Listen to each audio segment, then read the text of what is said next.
You do.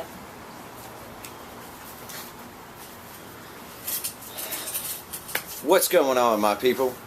It is once again time for the rounds. You found yourself in the freshest and tastiest in all that brews. My name, of course, is Glenn. Welcome to it.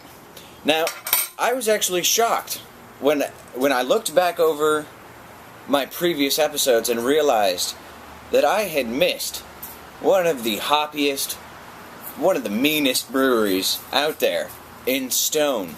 So, what better place to start than with Ruination?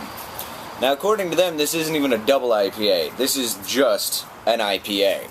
And it comes in at 7.7% alcohol by volume and is every bit of 100 IBUs. Now, for those of you who are familiar with Stone, you know that located on the back of this bottle is always a fantastically hilarious rant.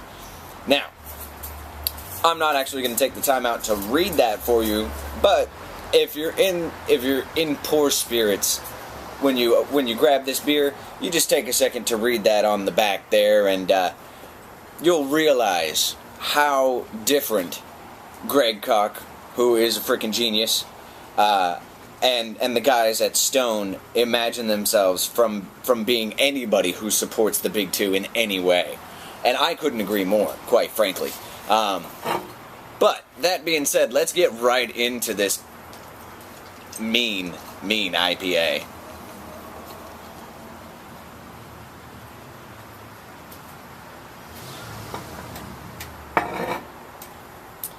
You can see it is thick, unfiltered. You got a gorgeous range of colors going. I'm seeing everything from orange to a lighter yellow. And I've actually got a fair bit of effervescence. I've actually got a good bit of bubbles clinging to both the side of the glass and popping up off the bottom. Now, keep in mind, I am using the advantage of technology.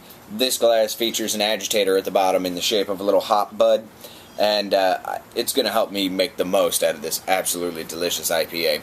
Thick, well-structured, frothy head.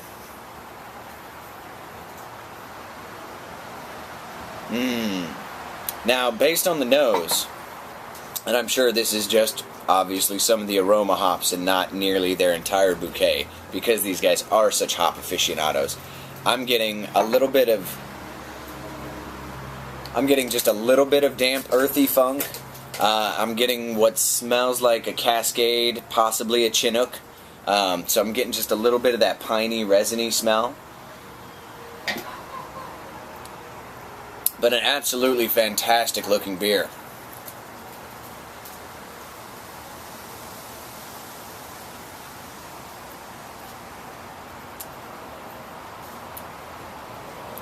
What's really remarkable is how damn drinkable this is for 100 plus IBUs. Now, they don't actually differentiate. All it says is literally 100 plus.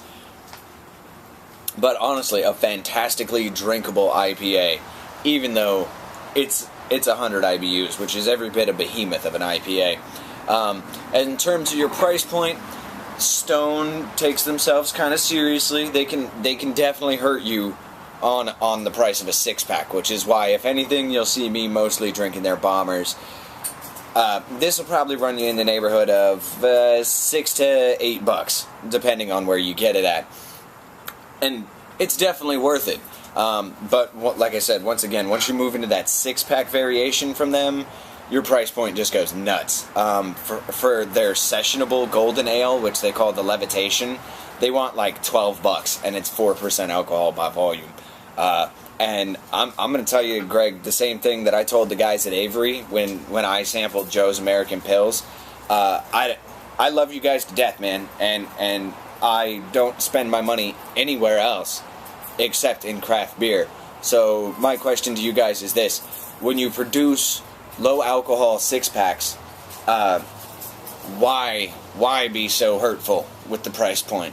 I genuinely don't understand. Now, when we talk about an IPA like this, and you've given me 7.7% alcohol by volume, you've given me 100 IBUs, okay, maybe a little more than $8 a 6-pack. I get that. I definitely do. But I mean, $12 at 4.5% alcohol by volume, that just doesn't fly with me, and I don't know if it flies with my viewers. That is up for you guys to answer. Of course, post your comments, and if you have any questions, you need food pairings or whatnot, as per usual, just holler. I'm more than happy to help out. And we will see you guys next time on the rounds. Have a good one, guys.